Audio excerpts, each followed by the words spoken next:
Israel গঙ্গের হতবাক করে দিয়ে ১৮০টি ভয়ঙ্কর ক্ষেপণাস্ত্র ছোড়ে ইরান কেঁপে ওঠে সারা ইসরায়েল, সারা দেশে বেজে ওঠে সাইরেন, শুরু হয়ে যায় দৌড়াদৌড়ি।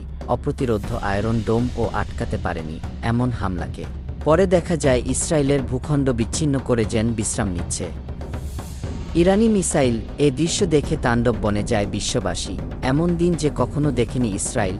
এদিন নতুন এক ইরান হাজির হয় বিশ্বমানচিত্রে, যে ইরানকে কেউ দেখেনি আগে। গেল অক্টোবরে ইসরায়েলে এমন ভয়াবহ আক্রমণের পর ইরান জানত যে পাল্টা আক্রমণ আসছে। আক্রমণ ঠেকানোর প্রস্তুতি নেয় ইরান, কিন্তু ইরানের এমন বিধ্বংসী হামলার পর ইসরায়েলের প্রত্যাঘাত ছিল সামান্যই। এতেও অবাক হয় সমরবিদরা, কারণ তারা অনুমান করেছিল ইরানকে ধুলো মিশিয়ে দেবে ইসরায়েল। বিশ্লেষকরা বলছেন ইসরায়েল গম আসলে লাগতে চায়নি খামেনিদের সাথে, কারণ দুনিয়ার সেরা গোয়েন্দাদের কাছে খবর আছে যে ইরানের হাতে চলে এসেছে সেই জাদুর ডিম, যে ডিম ফাটলে উড়ে যাবে ইসরায়েল। এবার গুঞ্জন উঠেছে ইসরায়েলে আবারও আগের চেয়ে ভয়ঙ্কর হামলা চালানোর প্রস্তুতি নিয়ে রেখেছে ইরান। শুধু একটা হুকুমের অপেক্ষা, আর দরকার একটা উপযুক্ত কারণ। তাই সময় সময় চালাচ্ছে মহড়া। গাজায় হঠাৎ ইসরায়েলি হামলায় সম্ভাব্য সেই কারণ খুঁজে পেয়েছে ইরান, কারণ ইয়েমেন আর গাজা থেকে শুরু হয়ে গেছে হাইপারসনিক হামলা।